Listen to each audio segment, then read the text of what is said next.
pig pile, complete with plenty of hoops tonight.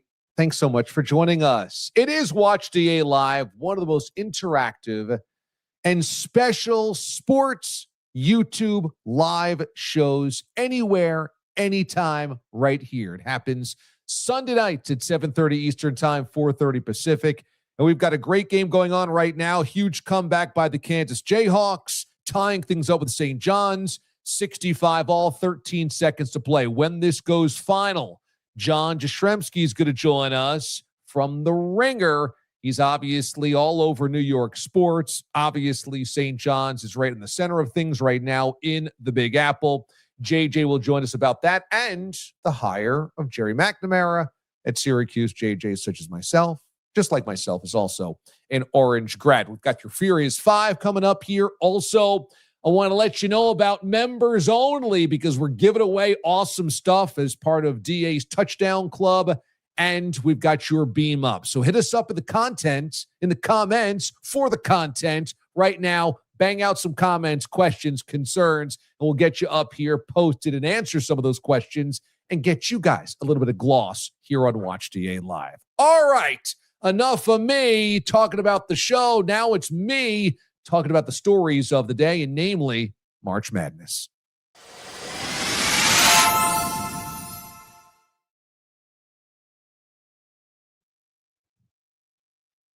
Is Cinderella dead?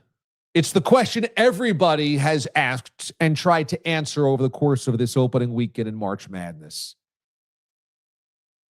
There have not been nearly the upsets, the broken brackets that we have had in recent years, in many years, in all years. And this has gotten everybody a little worried that it is all over. The magic of March Madness is done. I'm here to tell you it's not what it once was, but it can still have some magic. Before we get there, the Red Storm ends up winning on a buzzer beater, 67-65 over Kansas. St. John's going nuts right now. Patino, very chill, very cool, as he always usually is. But St. John's is dancing into the Sweet 16. They stave off a crazy comeback by Kansas and Darren Peterson. It was a drive to the basket on an inbound pass off the glass, off at the buzzer, and it goes in. And that's enough to push St. John's and Rick Pitino into the Sweet 16. And Bill Self in Kansas is going home early yet again. And as mafiosa, as Don as it can get with Pitino, they just showed a replay of him watching the final play. And there's almost no reaction. The place goes crazy, and he just exhales. Very Patino-esque. Epic moment in March Madness and a great finish, and that is the perfect segue into what I am talking about here. We have not nearly had the upsets and the broken brackets that we have become used to in March Madness. The question is Cinderella dead? She's comatose, but not quite dead yet. Here's why. I think we can all agree that NIL shifted the reality for mid-majors and low majors in this tournament. Because if you got lucky and developed a kid who was under the radar from a recruiting standpoint, he was likely to stay with you for a good long time. And there was the penalty of a transfer where you had to sit out a full year if you wanted to move up in class. And so guys just usually stayed. Some transferred, but by and large, the bulk did not. Now the transfer portal has spun out of control. And guys, the moment that they have a better opportunity at a higher league, a higher team, more NIL money coming, they are going to jump. And so you just don't get the great players that stay all 4 years at the mid-majors anymore. You combine that with NIL, where again, You're just on the open market every offseason bidding as much as you can bid or as much as you want to bid for all of this talent. And it doesn't allow a team to coalesce, to come together, where maybe a great recruiting class has 3 or 4 guys in it and they grow up together at a mid-major, at a low major. They come up and now finally they're seniors and there's a window there to do some damage. That doesn't happen either because somebody's leaving for a better bottom dollar. So NIL undoubtedly has affected the impact that a mid-major or a low major can have at this level. But I do think because of the nature of the tournament being a one and done, you will always have a smidge. You will always have an element of magic in there. And look at what we just watched, St. John's and Kansas. Now, those are not mid-majors, but those are pretty evenly stacked teams in a round of 32 matchup that comes down to the wire and a last-second buzzer beater. High Point wins a game. Siena pushes the number 1 overall seed Duke into the last minutes. In fact, Siena held a lead or was tied in that game until the 5-minute mark against the number 1 overall seed. Yes, Duke ends up winning, but if Siena would have pulled off that upset, would we right now be talking about how Cinderella will never happen again? I do think at this moment in time for college basketball, you're not going to have the flood of VCUs and FGCUs and all of these fun mid-major, low majors that broke brackets, FAU, and went all the way to the Final Four and shocked a million people. I don't think we're going to have a flood of those teams, and maybe none of those teams this year or in coming years. But I do think you'll still have fun moments, buzzer beaters, some upsets, and hopefully, as NIL gets figured out, hopefully there is a settling process where there is the ability for the smaller schools to be able to build something. And maybe I'm speaking as a glass half full Pollyanna optimist because I would hate to see that part of the bracket be removed forever, but I'm not willing to say it's gone for good because it's still a 1-game sample size. And I see the graphic that 13, 14s, and 15s did not win a game last year or this year. And that's not great. But I can't say this is now the beginning of the end based on 2 years and 3 different numbered seeds over a 2-year period. I need something bigger than that to really convince me that it is completely dead and done. Let's hope. Let's hope, because that's such a huge part of March Madness. All right, next up in the Furious Five. Last week was about as bad as it could get for Syracuse basketball. You had a report that USF's Brian Hodgson was turning down the job.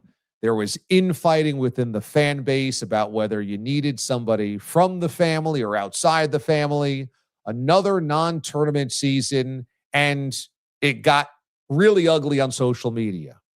But once again, Jerry McNamara saves Syracuse from downtown. Because had Siena not performed that way, had GMAC not won the Metro Atlantic Conference tournament to get the automatic bid, had the Siena Saints lost by 30 points to Duke, which was certainly in play, I don't know how this would have all felt or unraveled. And yet, I think today, as Syracuse hires Jerry McNamara, it brings everybody together and unifies them one more time, because how are you not going to rally behind GMAC after all of those heroics? This is a guy that is as decorated as almost anybody in the program's history. And that's saying something, considering they have had Lawrence Moten and John Wallace and Derek Coleman, and Ronnie Cycli, and Sherman Douglas, and Dave Bing, and Pearl Washington, and go down the list. But this guy is one of the only ones that has a ring, 2003. And even after Carmelo left, was single-handedly the reason they won a Big East tournament. And G-Mac was on that roster, on that staff, rather, under Boeheim for years. So he knows he's royalty in Central New York. He knows what it takes to win. He knows what it takes to navigate. And he's now done it as a head coach. So we've actually seen some elements of what he would be as the head man. On top of it, what he did against Duke in the round of 64 was elite coaching. I mean, number one, you have John Shire saying he outcoached me. Jerry McNamara outcoached me, and he had his guys ready and I didn't. But also, they did so much to perplex and confuse the Duke offense. They forced Duke into being really a bunch of outside shooters instead of taking advantage of their size inside, especially with Cam Boozer. They ran, they paced, and if it wasn't for a couple of missed dunks in the second half, maybe Siena pulls off the most outrageous upset of all time against the number one overall seed in Duke with, unbelievable NBA talent on there. McNamara coached a clinic in that game. Year two gets them to the tournament. And I think everybody can kind of fall in line of, okay, he checks the boxes. He's not just promoted because he's just a Syracuse guy. He has left and come back. We did just see him compete against the team that you are measuring yourself against in the ACC. And, I mean, God, he's got all of the internal respect that you would want. I don't think it's a dead program. I don't. And I was up there for the UNC game in February. I saw 23,000 people inside the Carrier Dome for a team that was going nowhere and a dead season. And I know there's just a fire that burns for a city that loves its basketball team.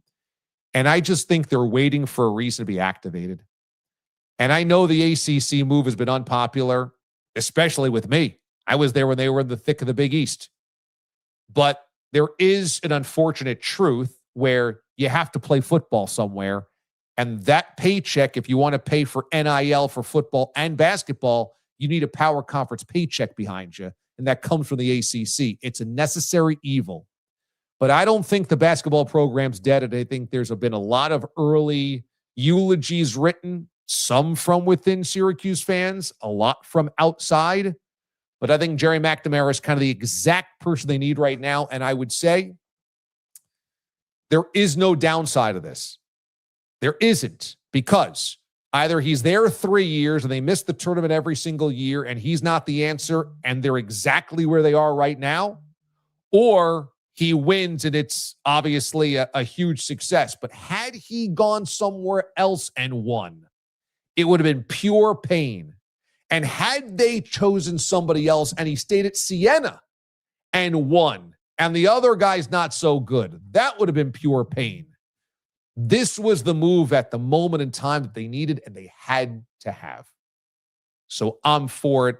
I'm supportive of it. I understand the want to maybe be outside of the Syracuse Boeheim tree, but the Hodgson thing kind of imploded.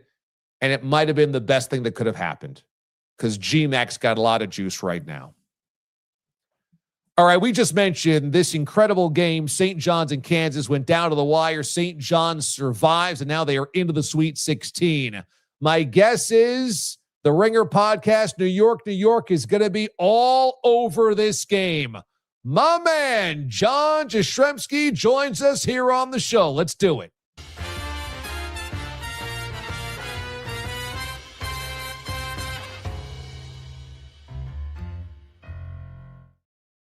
My man, JJ, how we doing? DA, that is one hell of an introduction, man. I feel like if I ever find my way onto like late night TV, like on a Fallon or a Kimmel or Colbert, I have that music alongside of me. I have the suit on, the makeup, and away we go, man. It's a pleasure to be with you. Perfect day to have me on. I'm fired up. There's a lot we got to talk about, huh? Perfect. Yeah. And are you in Vegas right now? I'm not in Vegas. I was in Atlantic City. Okay. So if the voice is a little hoarse, Okay. a lot of hooting and hollering on the games, blackjack table until about 3:00 in the morning because we were red hot. It was a classic instance of planning to go to bed at around 1:45. You see two of your college pals on a wide open table. It's like not gonna nod. And then 2.5 hours later, you're like, oh, geez, it's 3:00 in the morning. What in the world did I just do, DA? Well, I saw you at a sports book on Instagram, so I didn't know if that was Vegas or Atlantic City. But okay, good to know you were in the AC last night. So let's start with the St. John's game. What's your breakdown of this game? We were actually on the air as it finished up, so give me your full breakdown of what happened. Insane final 4 minutes of the game. Look, Kansas couldn't hit a shot for the first 35 minutes. They were so pathetic offensively. Outside of Peterson, they couldn't do a damn thing. Yet St. John's couldn't put them away. And it felt like the game was over. It felt like the game was done with. It's 12, then it's back to 8. It's 11, and it's back to 7. Then it's 14. And all of a sudden you look up and you're like, all right, how is this still an 8-point game? Well, Kansas is getting every second and third opportunity. They're getting all these 50-50 balls. And you're just watching an implosion. And to see St. John's yuck up the lead, Kansas has a zillion fouls over the final 20 seconds. Everybody and their mother is probably saying this St. John's team that has to get to the Sweet 16, that has to validate this regular season within the Big East, is going to be a part of like an all-time tournament collapse. And then Kansas fouls a little too early. I don't know what kind of defense they played on the final possession. I mean, they let a mediocre guard basically go right to the rack and get a layup to end the game. DA, St. John's can't shoot at all. You got to let him shoot a jumper there to end it. But hey, if you're the Johnnies, you don't apologize. You're in the Sweet 16. There's no style points here. It's something you haven't done since 1999. And what did they say? Survive and advance? That's what they did. Survive and advance. Do you think that the tournament is permanently damaged in terms of the Cinderellas and the bracket busters, that they're long gone? From that standpoint, yes. Just because let's just think about the sport as a whole, DA. These mid-major teams that used to be able to stay together for 3 years at a time, for 4 years at a time, doesn't happen anymore. Like if you have a bunch of really good freshmen, they're getting poached. Pitino's taking them. Hopefully Jerry McNamara at Syracuse is going to be taking them. They're just finding their way to all of the big programs. So I almost feel like in this day and age with college basketball, the Cinderella is like the Texas, the double-digit seed that kind of underachieved throughout the regular season. I guess you had High Point. You want to tell me that's a Cinderella? Sure. But you're seeing it even in the point spreads of some of these games. Look at 4-13 games 6, 7, 8 years ago. You'd see spreads 5.5, 6.5, 7.5. You're going through all the games this weekend.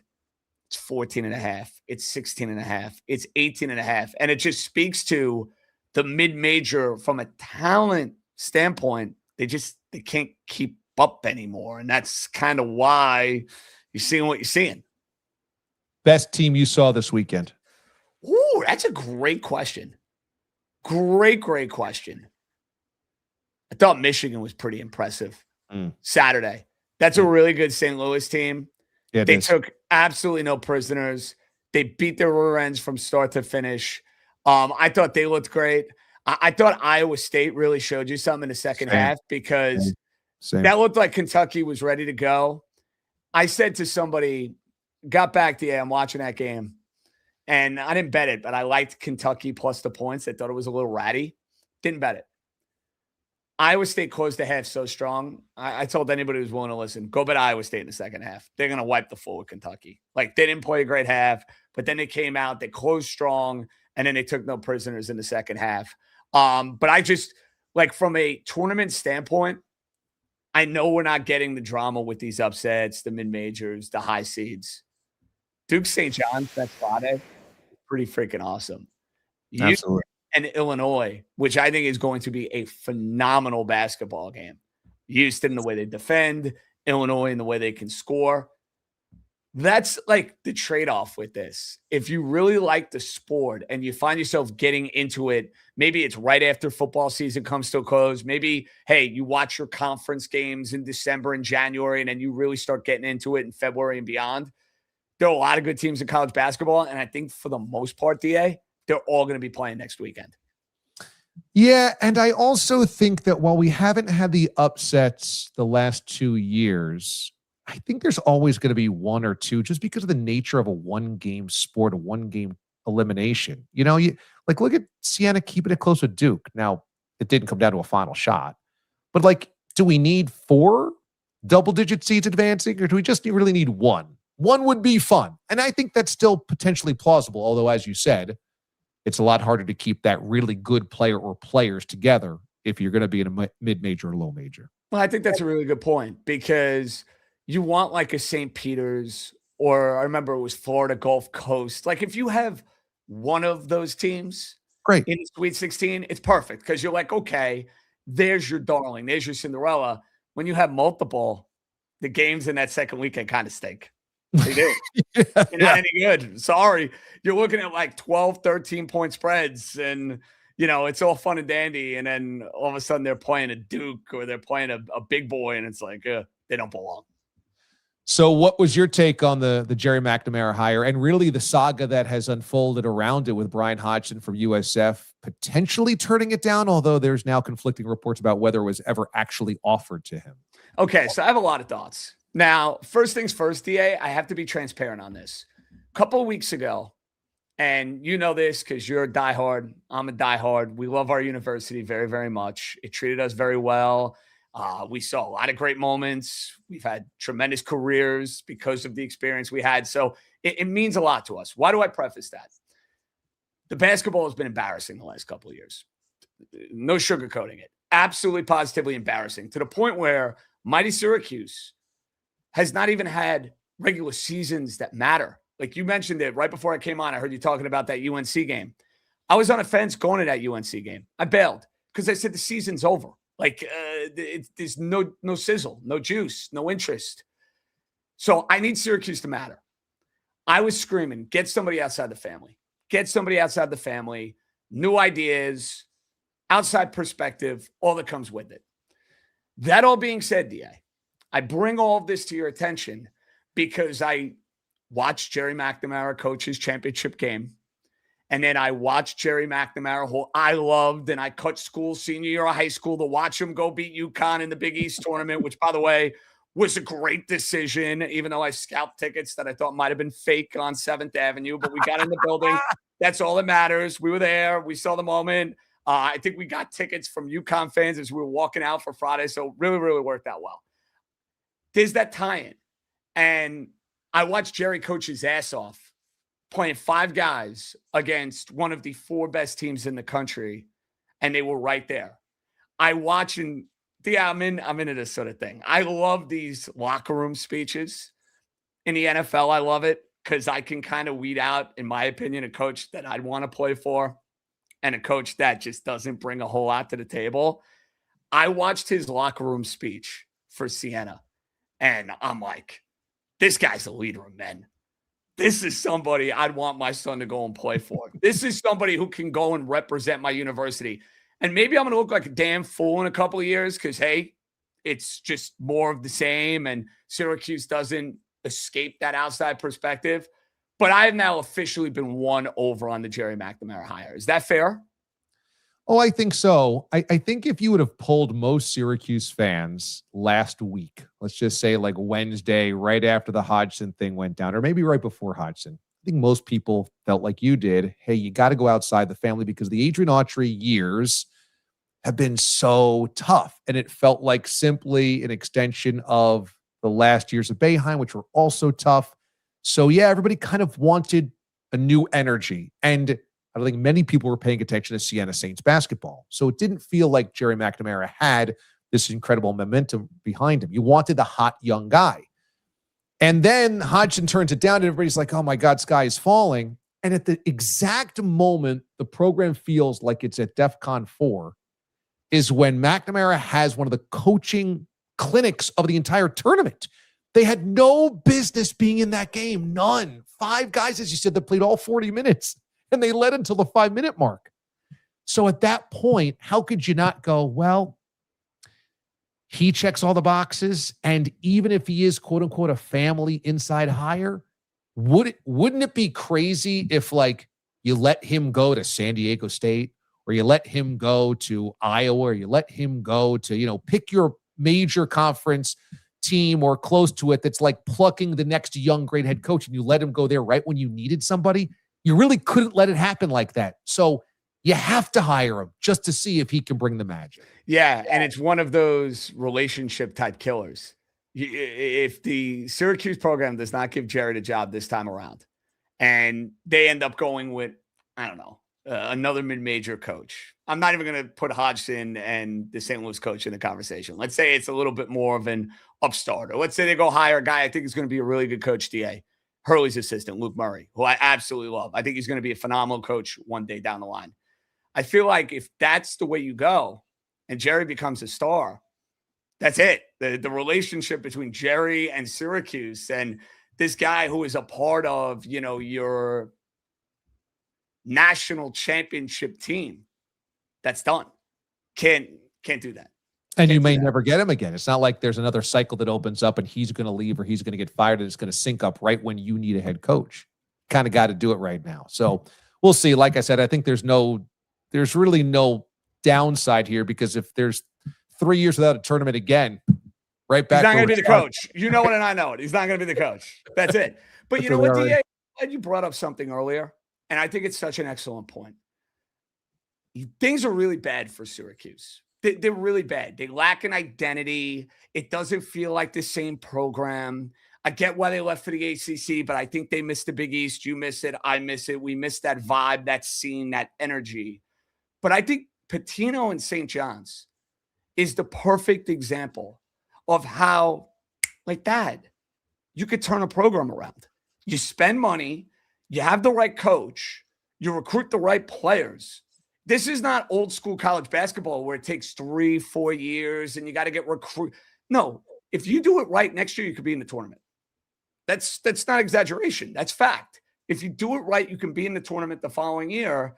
And that, to me, should be the encouraging selling point of where we are in the sport. Just go and get it right. You're all over New York sports as part of the Ringer podcast, New York, New York. So I'm going to leave you with a question about Aaron Judge. Oh, after a rough motivational speech to go into the WBC, then Team USA losing the way that they did, and how many rough at-bats you had, 0 for 4, 3 strikeouts at the championship game. And we're coming off of a postseason a couple of years ago where he wore the goat horns for the misplay in the outfield in the World Series. Do you feel like Yankee fans underappreciate Aaron Judge? Maybe I'd like to get your take on this as a Yankee fan. Or is there an understanding that, you know what, he's still one of the greats that ever wore the uniform, and eventually, whatever the angst is right now will fade because of his overall greatness? It's such a loaded question. He's one of the greatest Yankees I've ever seen. He's going to go down as a first ballot Hall of Famer, Monument Park, the whole shebang. He's got 3 MVPs. Really should have 4. The whole Altuve sign stealing thing, whatever. Here's the fact, though, DA. Much like Barry Bonds, much like Alex Rodriguez, the postseason numbers, they're not as good as the regular season numbers. It's not disputable. I know he had an amazing postseason last year, but if we're looking at the totality of the career, Aaron Judge is this larger-than-life cyborg when he plays regular season baseball. In the postseason, his OPS is like 300 points lower. That's something he has to deal with until he wins. And there are plenty of guys that are all-time immortal baseball players that have never won a championship. Ted Williams, Ernie Banks. They didn't play for the Yankees. That's the problem Aaron Judge runs into, DA, because you're chasing the ghosts. You're chasing the history of that franchise. The last captain of the Yankees is not as dominant a player as number 99 is. Guess what? He's a winner. And he was at his very best anytime the games were in the month of October. Anytime you knew you were going to get the very best out of him. That's an unfair standard for Aaron Judge. It's unreasonable. You play for the Yankees. You're the captain of the Yankees. You're one of the biggest stars in the sport. Kind of comes with the territory. But this whole crap about the WBC, DA, he can't win. You want to know why he can't win? If he went 4 for 4 with 2 bombs and 6 RBIs, the same people roasting Aaron Judge in March would be saying, great, he does it in exhibition. Can he do it for the Yankees in the World Series? So I'm watching that game the other day, and I'm like, I feel bad for the guy. He can't win. He can't win. He's a choker. They couldn't wait to get those narratives out. I get it. I know how the media works. I know how people are going to react to this sort of stuff. But I'm like, if he went 3 for 3, they'd be making fun of him anyway. Excellent point. That is an excellent point. Tell our audience when the next episode of New York drops. Excellent question. I'll have one later on this evening. Waiting for the tournament games to finish up. We'll have our full-fledged baseball preview. Michael K, the Yankees, going to join us. Cool. Good spot. Fired up for that. We'll have a Met spot coming up a little bit later on in the week.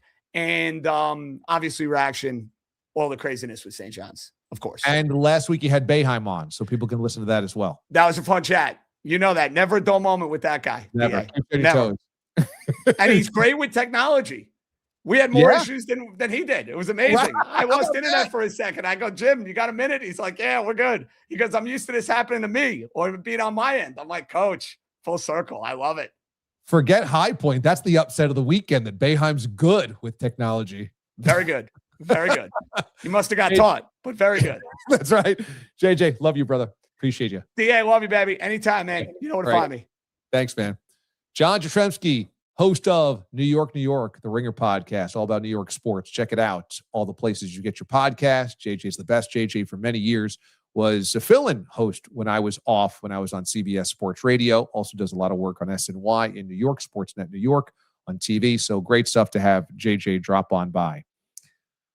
I only have like one eye in the chat right now, but I feel like there's something brewing between DA-liens and there's like full-fledged infighting. I'm not quite hip to what's going on, but I assume Ben is going to get me up to date here shortly. So I'm going to need a full recap of what's going on there, who started it, who jumped in, the dog pile, the elbows, the bloody noses, what was a low blow, what wasn't.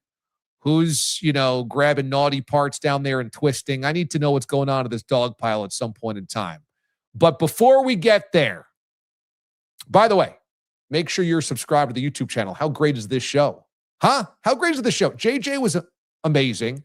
You've got all this great stuff happening on a Sunday night. We're here to react to it all. Make sure you're subscribed to the channel if you're not on YouTube, if you're on X, or if you're on Instagram Live, head over to YouTube and make sure you are subscribed. But also make sure that you are locked in, because on the channel, we've got live shows every week. We've got videos uploaded every single day. We've got a members only tier as well, where you get exclusive videos and exclusive live chats. It's amazing. Plus, if you see all the unique emojis going on right now in the chat, if you see the loyalty badges as well, which is my face, all types of different cartoon colors, those are all members. How awesome. I love you guys. I appreciate you being membership tier. I got to unveil the winnings coming up here of the latest member touchdown club winner. So that's all coming up this evening here on the show. But it's time to welcome on our next guest, former executive producer of Watch DA Live, Market Marvel, Aiden Hatton. Triumphant return. Let's welcome. If you're not making tacos, I don't love you no more.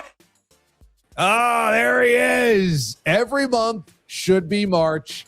The Market Marvel is here. Did you buy that off of Rothstein's website? Jeff Goodman's actually, DA. Oh, no. Don't tell me Goodman's also selling merch. Don't tell me. It's half credit to Jeff Goodman, half to Rob Doster. The shipping address actually said Rob Doster's name on here, so...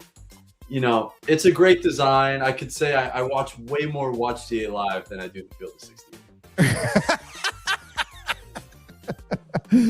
That's great. Tacos in the chat. Tacos in the. I don't care if people are feuding in the chat tonight. Tacos in the chat. Let's go. It's so funny. This time of year, all you get is incessant tweets about catchphrases that Rothstein has made up and put on T-shirts. Every coach has got a catchphrase. Every coach has some type of pun. So you got that to look forward to on Rothstein. What's a better spring break destination than West Lafayette, Indiana, right? That's right. Okay, well, Aiden's here to make tacos. He's our resident bracketologist, and so it's time to feel caliente. Feeling good, doing well. Feeling good, doing well. Who are the teams that you're loving right now? Well, DA, you better put some corn on those tacos. Nebraska in the Sweet 16 for the first time in school history. I loved this story. They had a blowout win over Troy in the first round. Then take that one step further, had a thriller against Vanderbilt last night. The half-court shot by Tyler Tanner goes in and out. Very hard to get over that hump in the first round, let alone do it again last night. The Cornhuskers in the Sweet 16 for the first time in school history. I mean, and their play-by-play guy has called 41 years of Huskers basketball and never called a tournament win. And he finally did the other day. He was choked up about it. It was amazing to watch. Could you imagine going 41 years doing play-by-play of a power conference team and you never called a win in the tournament? So I love it. I'm with you. It's corn taco shells on our tacos. Sprinkle a little corn on the cob, from the cob on those tacos as well. You know what you could also put on some tacos, if you're really feeling creative, is some ketchup and mustard, because those ketchup and mustard jerseys today of Iowa State. Oh, yeah. Thoroughly impressed. JJ just mentioned it earlier. I watched the whole game today. Kentucky built a double-digit lead to start, but the rally, stifling defense, full of steals, deflection in the passing lanes, and 26 points by their point guard, Tamin Lipsey, who we may have overlooked as a star point guard going into the tournament. You need point guard play to win and make a Final Four. They can absolutely do it, the Cyclones. Okay. All right. Yeah, I got Iowa State going all the way to the Final Four, and I'm feeling good about that right now. Yeah, feeling pretty good about that right now. And you know what sold me on them was how well they played Arizona in the Big 12 title game. That game was one of the best college games I saw all year. I thought this team's got some juice, but major injury as well that they got to deal with coming out of the first weekend, right? Major injury with Joshua Jefferson on the boot this afternoon. Didn't look great. Get him 3-4 days to rest. It sounds like he may be in the questionable territory for the Sweet 16. I'll give you one final quick pinch of seasoning for our Caliente tacos. How about another big point guard, Jeremy Fears Jr.? He had 27 assists over the 2-game span. That's most in school history, passing Magic Johnson, who had 25 for that Sparty team as well. Another team that can make a Final Four run in that bracket that's now going to involve Duke and St. John's. Michigan State will take on the winner of tonight's game between UConn and upset-minded UCLA as well. So great game for Michigan State. Great games for Jeremy Fears Jr. Just some calientes over the course of the first weekend of the tournament. Right on. Okay, I like that. One of Super Dave's great quotes is, I have a weird waist. And that means we got to find the negatives as well. Who's been a waste of space in the tournament? He has a weird waist. Okay, what do you got? It's Hubert Davis at North Carolina, because it's a two-pronged weird waist, a two-pronged belt for the waist, if you will. First, for retiring Caleb Wilson's jersey based on a criterion point. I don't know if you saw this earlier in the week. He's getting his number 8 lifted to the rafters because North Carolina has a criteria list of points that you can achieve in order to get your jersey retired. And Caleb Wilson was named a second-team All-American this year as a freshman for North Carolina. Yes, he has missed a good chunk of the rest of the season with the broken thumb injury, which he was dunking in practice. Broke his thumb, he's out for the season. That's a bummer. But do we really have to retire the guy's jersey? It's not really about Hubert Davis. The next point is. Okay. But do we really have to retire the jersey or honor the jersey, as they say down at Chapel Hill, for being a second-team All-American? The criterion points are either a first or second-team All-American voted by one of the 7 different credit bureaus here in the United States. He could also be a most outstanding player in the Final Four, an NCAA champion, much more worthy achievements. The lowest rung of that was being a first or second team All-American, and now he's getting his jersey lifted to the Raptors. I lost some respect for North Carolina's program, DA. I gotta be honest. When you have Jordan and Vince Carter and James Worthy, and you're retiring, a guy that was second team All ACC, you might have watered down the reasons why. Okay, that's a good one. Also, Hubert Davis, what do you think? Do you think he gets canned? Do you think that we wake up tomorrow and they've made the announcement, or Goodman has the report that they're moving on? Yeah, my guy Jeff Goodman, he would definitely report this first. Your guy. He is deserving of being fired, DA, because speaking of criterion points, they had a 19-point lead against VCU. I think that's going to be a sneaky collapse that we may forget about in recent years. But it was one of the worst collapses in a first-round game in the history of the tournament. And I coined him in my notes here today, Hubert less than Super Davis, because UNC deserves more in his future, and he very well could be shown the door. Mm-hmm.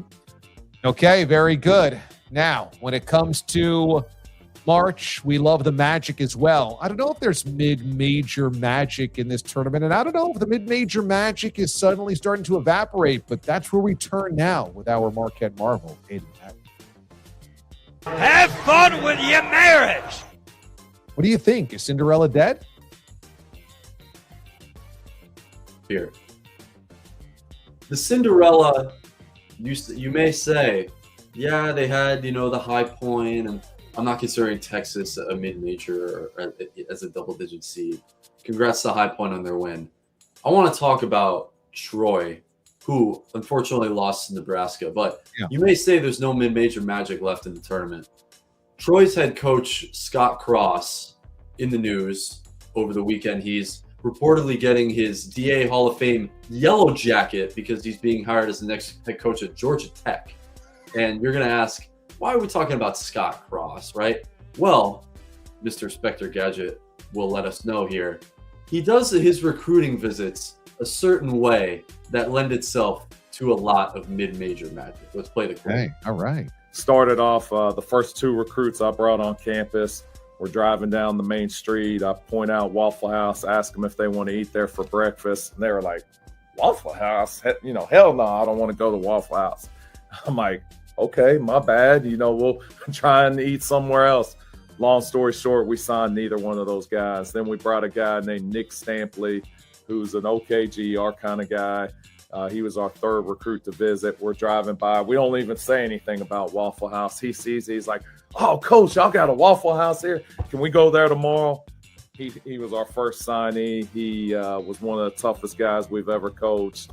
And from that point forward, we just kind of offhand ask him, do you like Waffle House?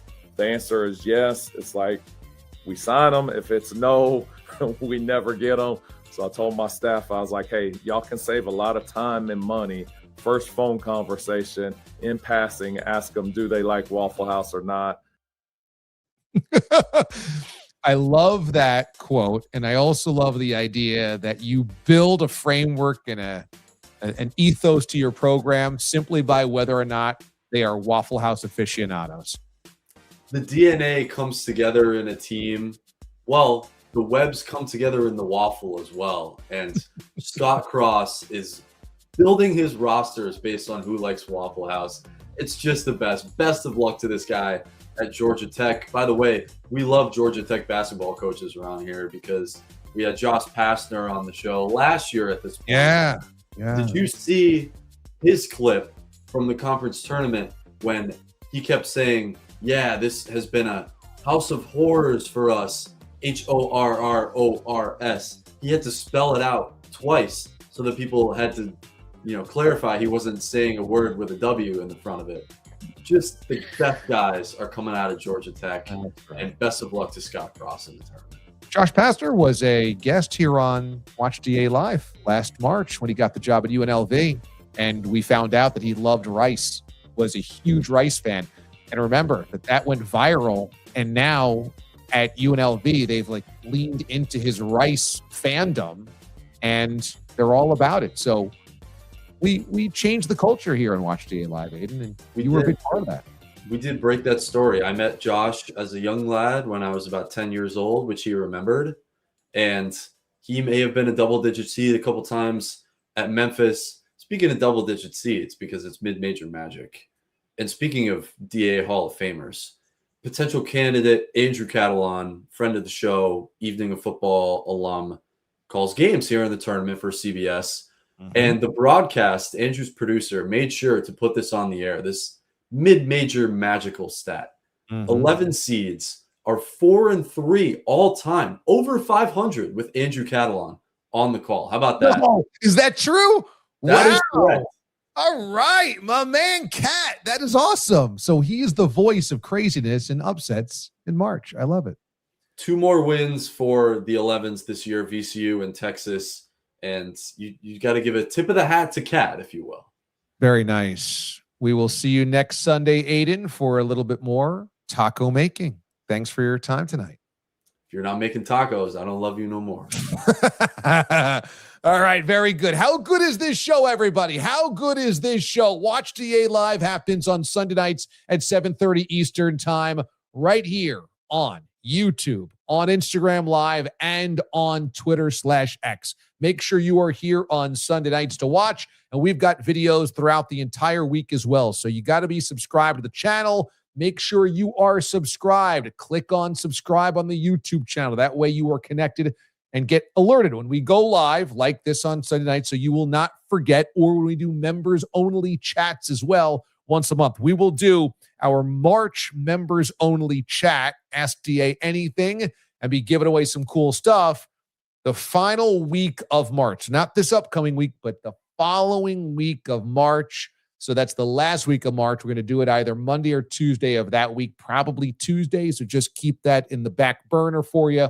And I always love the Ask DA Anythings because the members are awesome. I get great questions. We have great guests on, usually longtime friends of the show, people that have been, kind of funny characters or really close friends. We've had Bogish and Mraz and Bellotti on just this year as part of the members only chats. It's just talking about 2026. So it's always a really cool time. So I'm trying to figure out who we're going to have on for the March one, but we always also give away great vintage memorabilia. And Lisa in California won last month's or this month's February's biggest prize. And let's check out what she won because I'm sending it out this week. How about this? Autographed Roger Craig 1989 Pro Set. Now, Roger Craig, one of the great multi-purpose backs of all time, just got into the Pro Football Hall of Fame after years of waiting back in February. Just got it. He's one of the newest members of the class. He'll be inducted this summer. So Lisa in California won autographed Roger Craig, and I love that 89 Pro Set. Look at how good that in-action shot is. It's bright, it's vibrant, it's cool. I love it.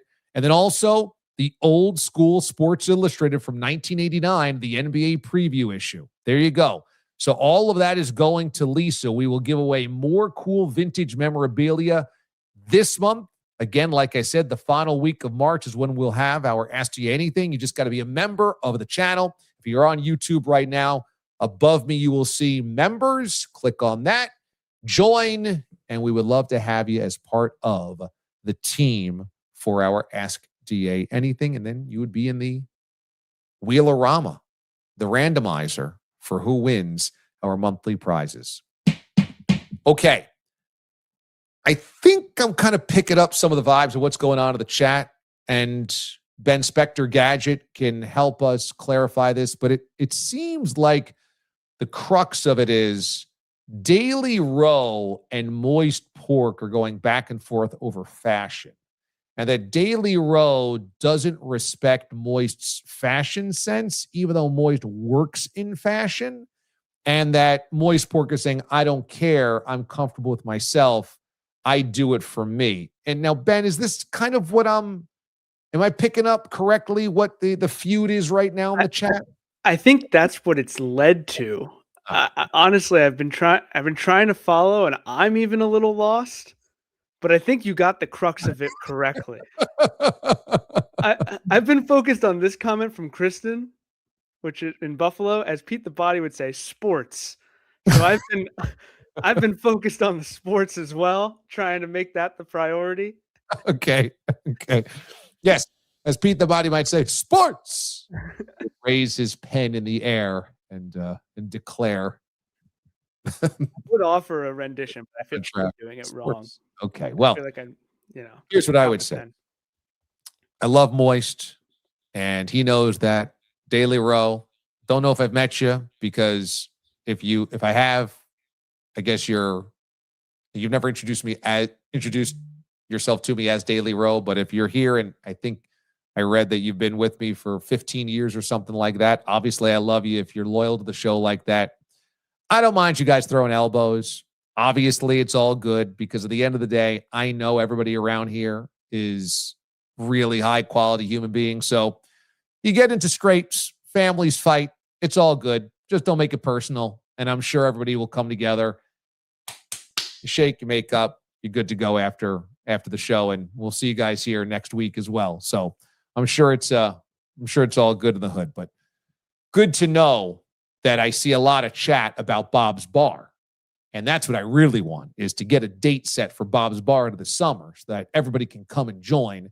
And once everybody's together, it's the easiest thing in the world to be best buds, because it's the coolest group and the music's great, even if it's horrible. The beer is cold, the food is awesome, and, the family all comes together. So we love that, and I'm glad I'm seeing people talking about getting out to Bob's Bar, because we got to get a date. I would say sometime in April we'll probably have the date set and get you guys ready to go for this year's Bob's Bar show.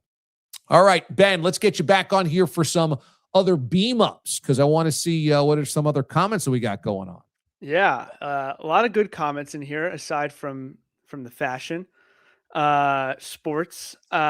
Here's the first one from Matthew. You talked about Aaron Judge with JJ.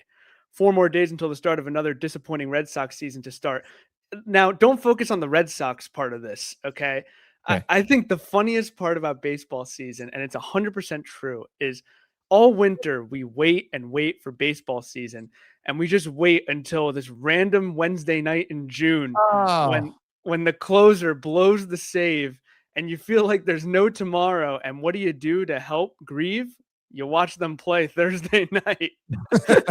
Like nothing happened on Wednesday. Are you excited for baseball season coming up this week?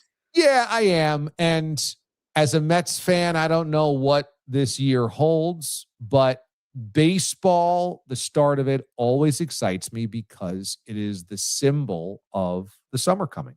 Simple as that. And I might only get out to a handful of games per year. It's become a lot harder since we had AJ. And, I don't know how locked in I am to the regular season of Major League Baseball, but it is truly comforting. It is the most comforting thing, because when spring training begins, you're like, okay, this is the start. I'm seeing sunlight on my TV. Oh, in live, okay, this is good.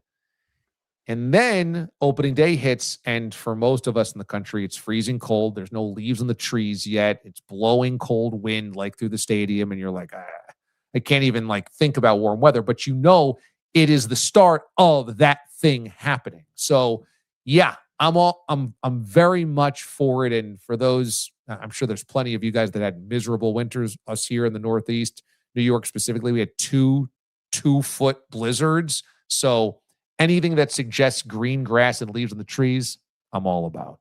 I'm amped. I'm ready to go. I'm a Yankee fan, so I Mets, Yankees. I don't have that much. I don't dislike the Mets. I'm not one of those people. You will if we win the World Series before you do. That's true. You're not wrong. You're not wrong with that. Speaking of the Yankees, curious if you like this comp from El Capo. Aaron Judge is the modern day Barry Bonds.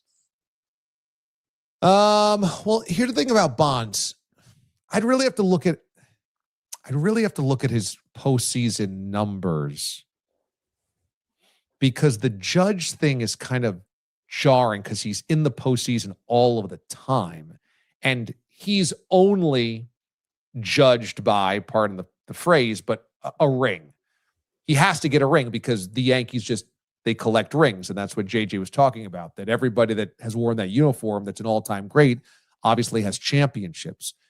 Was Bonds graded on getting a championship or just his postseason numbers? I have to look at this postseason numbers specifically because he came close in 2002 and they lost to the Angels, but Bonds' World Series, if I'm not mistaken, it was like an all-world World Series in terms of how many times he was walked, the few times that they pitched to him, hitting home runs, batting average, etc. So I have to look at the numbers. But in terms of all-time great that doesn't have a ring, modern day, yeah, Judge and Bonds comp there is good. The Judge thing, the high leverage thing, JJ, I think is absolutely right. I think he hit it right on the head regarding that. People only say that because he hasn't won a World Series with the Yankees. He plays for the Yankees. He's a Yankee captain. He's been there for 10 years.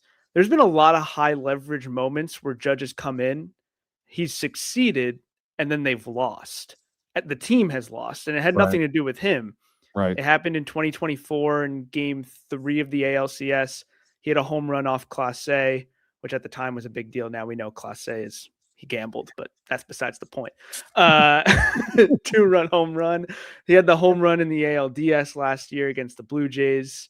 So that tied the game. So he strikes out like every other baseball player would as well. He's human, but he also has come up in moments before. He just hasn't done it in a World Series. And because he plays for the Yankees, that weight is just so heavy. And he wears that, and he has to because he's the captain and he's Aaron Judge and he hits 50 home runs and has 3 MVPs to his name. So I get it. I get where it comes from. I just think it's a little unwarranted. I'm a little biased. I get that. But I think he's come up in big moments as well. Okay, fair enough. And that's coming from a Yankee fan. Yes, I acknowledge that. I do acknowledge that. I want to go back to college basketball for a second here. Matt here says, wasn't last year's Final Four all number 1 seeds? That's true. We've had the same conversation twice now, 2 years in a row regarding the Cinderellas. Although I did write the Catalan stat down for next year. I always write bracket stuff down when it happens, and then I forget to check it right when I fill out a bracket. Right. How many more years do you think until it becomes more and more of a conversation to the point where there's change? Do you think it happens after next year? What do you think happens with that? Well, I don't know how you can change it. It might just be the way that this whole thing ends up working, where just majors pull apart from the mid-majors. There's just kind of no catching them in the general sense. Now, I think that NIL will even itself out at some point in time. It might take 5 years. I don't think they're anywhere close to building up the guidelines. Then once you do have restrictions, guidelines, a roadmap to how it all works, then there has to be a time, there has to be some space and some years to where it does kind of flatten itself out. So, we might be talking about there's no Cinderellas or huge upsets and the FAUs of the world dancing into the Final Four for 7, 8, 10 years. I mean, that's certainly possible. I just find it hard to believe that in a tournament that is about single elimination, that you won't just have upsets. It just has always happened, and I think it will always happen. But I do fear that in college sports, it will just be haves and have-nots, and that almost the only place you'll see some type of even where, you could have an upset is just simply because it's a single elimination basketball game. Like a single elimination football game is probably never going to do it for you, but a single elimination basketball game might, just because a team can go cold and they're a 2 seed, a team that's a 15 can get hot.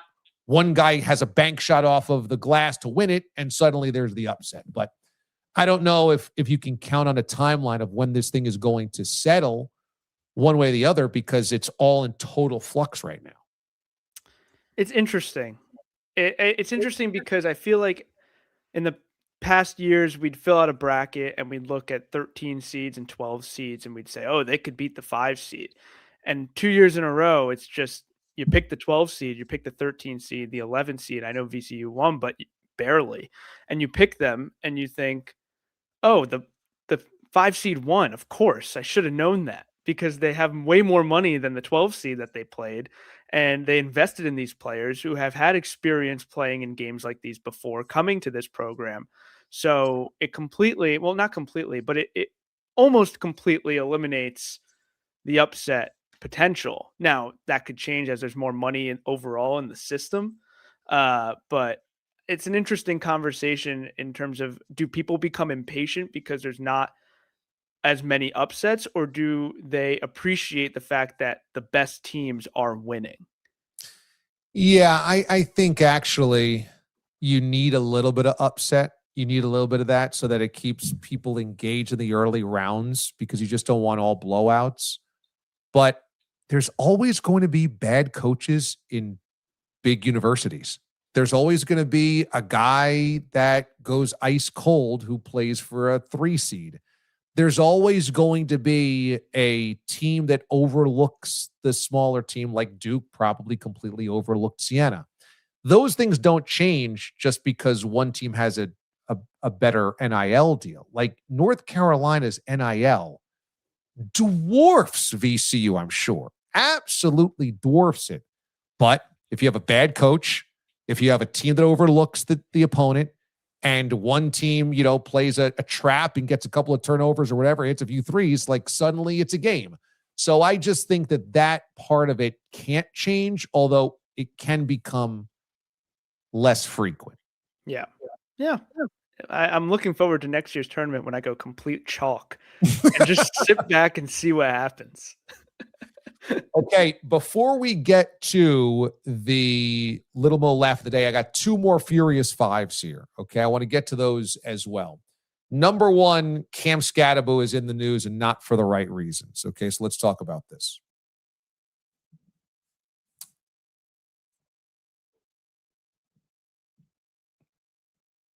Cam Scatterbo is the type of player that is easy to root for.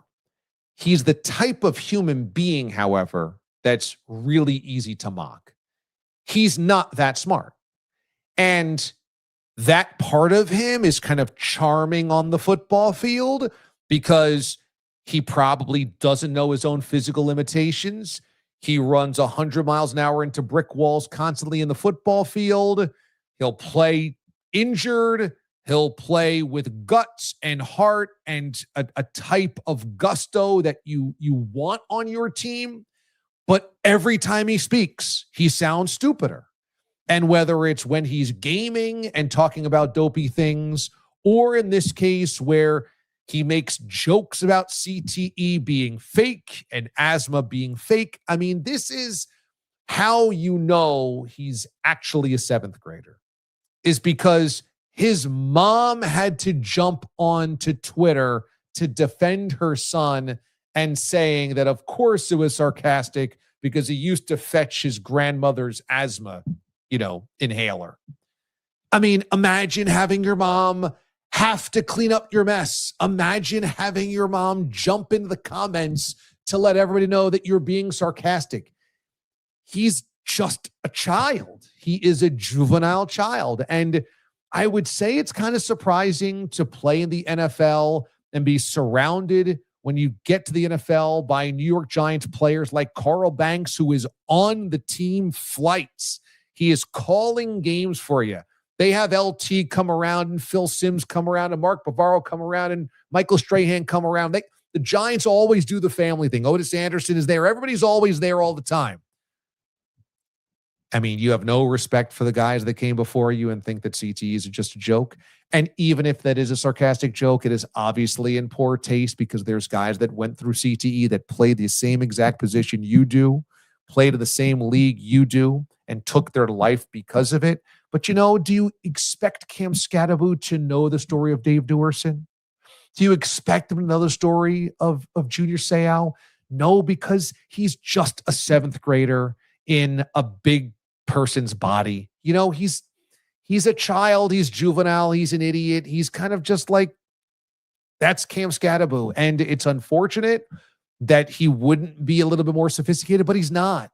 He's just not. So I saw this clip, and at first I saw the tweet about it and thought, yeah, that's a fake report. Because what current NFL player would say CTE is fake? I mean, I'm sure the moment you get to the league, there are already seminars about it because the NFL is in complete CYA mode of you need to know the risks. You need to know the risk. You still signed up so that we are no longer on the hook for billion-dollar settlements. I mean, they are going to make sure you have all the information that they don't have to say we hid it from you, right? That's obviously that they don't want to be on the hook financially for that. It's just, I saw this and thought, oh, that's just the stupidest thing ever. So it's probably AI or a fake report or whatever. And then I saw the clip and thought, no, I guess he really did say that. And then I thought, if anybody would say it's him, because he's adult. He's adult. That's the end of discussion. And when he says it was a tasteless joke and I should have known better, I'll use better discretion. I mean, we've had like 5 different examples of him not using better discretion. I don't think that's going to change. Again, he's a 7th grader. He's a dope, but he plays football hard and he'll have a job until they don't need him. And that's the way this thing is going to go. We all know how this thing goes. The NFL will use that body. They will use that brain until he can't go no more, and then he'll be done. They're not going to tell him to slow down. They're not going to tell him don't take hits like that. They're not going to tell him, hey, man, we don't want you to go out there and go 1,000,000 miles an hour. No, they'll take that. They will take that until he is no longer effective.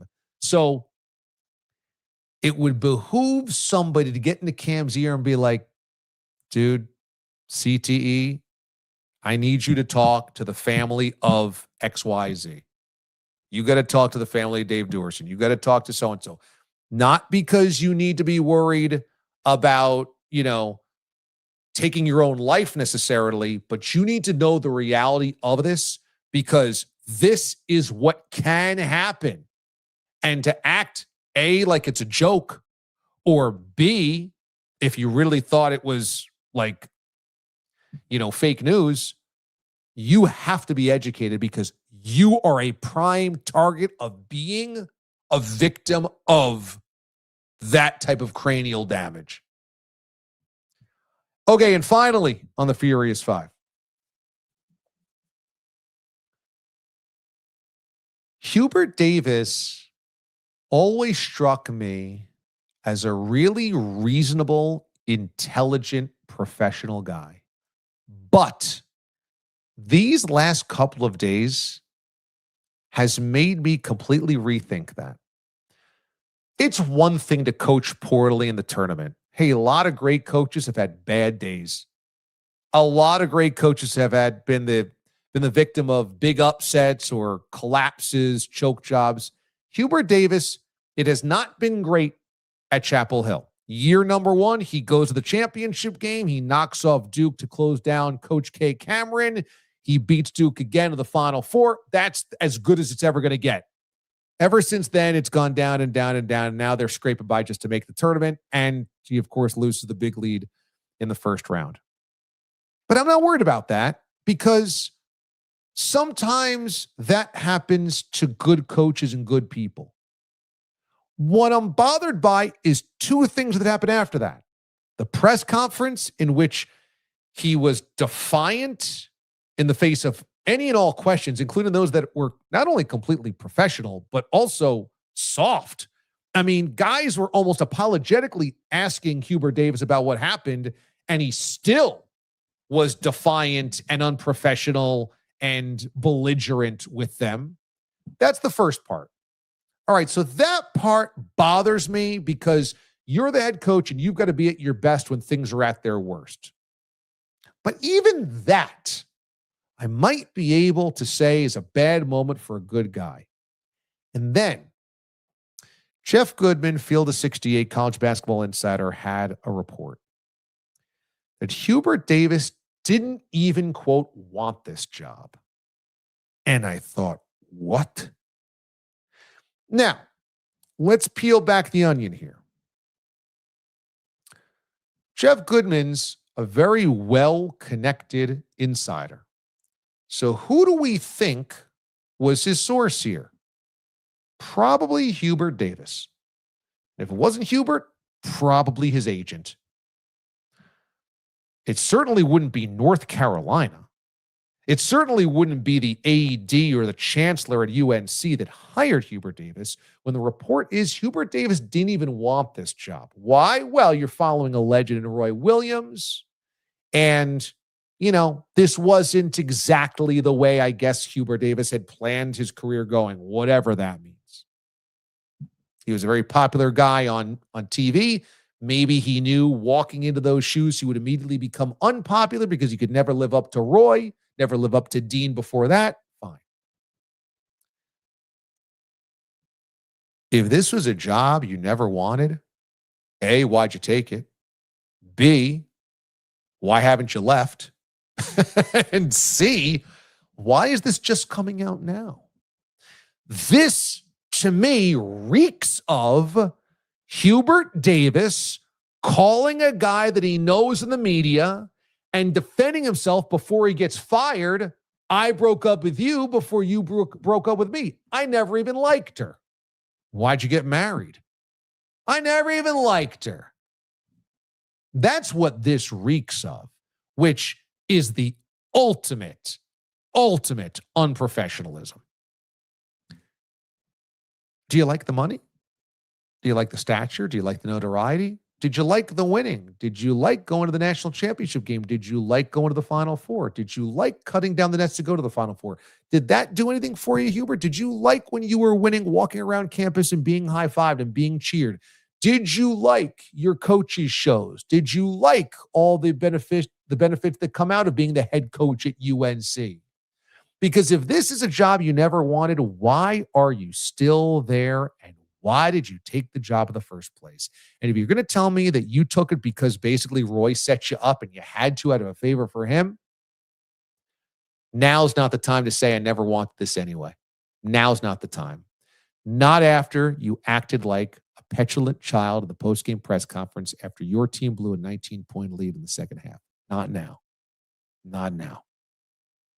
I don't want to hear it now. Because all the things that come with being the head coach at UNC, you have enjoyed up until now.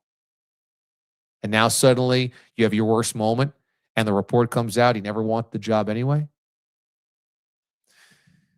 I always thought Hubert Davis was a really bright, interesting, reputable guy.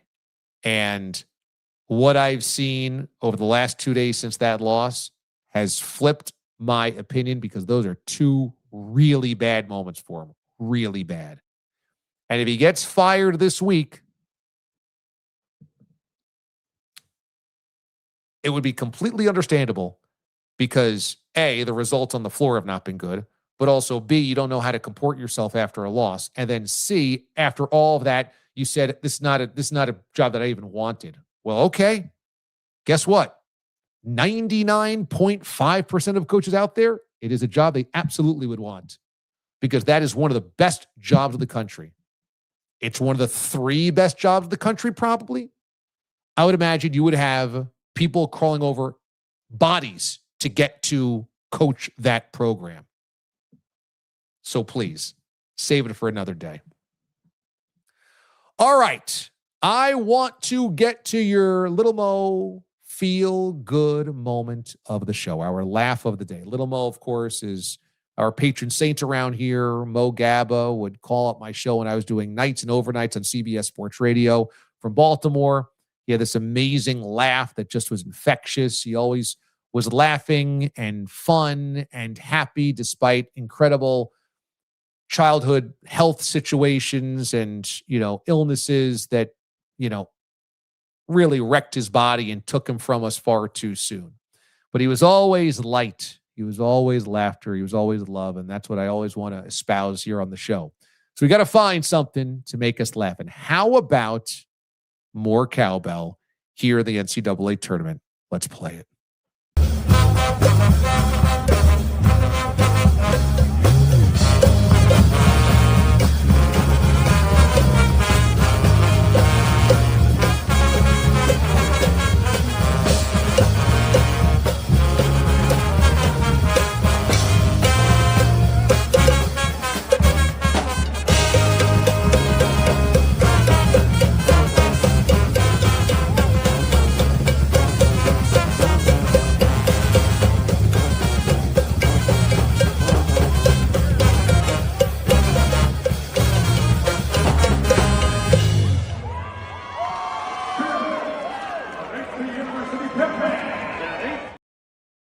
Look at that. High Points Pet Band. I got a fever. And the only prescription is more cowbell. That's great. I mean, that guy is killing it. Absolutely killing it. Ba-da-ba-ba, ba-da-ba-ba. It's almost like Will Ferrell in the cowbell sketch, where his belly's kind of coming out. It's riding high. He's got that big beard. He's just all limbs. Boom, boom, boom. That is so good. So good. I need more cowbell, baby. Every time you see that sketch, it's just ridiculous. More and more ridiculous. There's only one negative to the sketch. Do you want to guess what it is? It's Fallon cracking up. You have Parnell. You have Catan. You have all these guys that are total pros. And of course, you know, there's a million reasons you could laugh, but only Fallon laughs. And it's, come on. Everybody else can keep it together, but you can't? Come on. I need more cowbell, baby. Okay, that sounded like Austin Powers. That wasn't good. All right, that's going to do it for us tonight here on the show. I got to tell you, this was a great show. I love this show. We had such a fun episode. And tomorrow morning, I'm back at it with Babs, Babbersnackle the Elf. We're going to do this and talk about the entire weekend of March Madness. And if you are not subscribed to the YouTube channel and you've been watching tonight, make sure you are so that you get notified when we do this again on Sunday nights. But as the weather gets warmer, we're going to start getting these exhale cocktails in here. I want to see what you guys are drinking on the porch, drinking outside, enjoying over the weekend, maybe some dishes as well, some food, some grilling, whatever you got going on, because as the warm weather comes here, this show becomes more and more of a party. I love it. I always love getting together and hanging out with you guys on Sunday nights. So we will do it again coming up next Sunday night, as always. Thanks to JJ, John Jastremski, for joining us. Also, thanks to Aiden Hatton, the Marquette Marvel, for making tacos, and your executive producer, Ben Spector. I'm DA, Damon Amendolara. Be good and be good to one another. As Little Mo used to say, once said to me, eat, drink, and think positivity, and everything's going to be okay. Try to do that every single day. You will be okay. Little Mo taught me that. All right. Love you guys. Appreciate you very much. I'm DA. The mothership disconnects.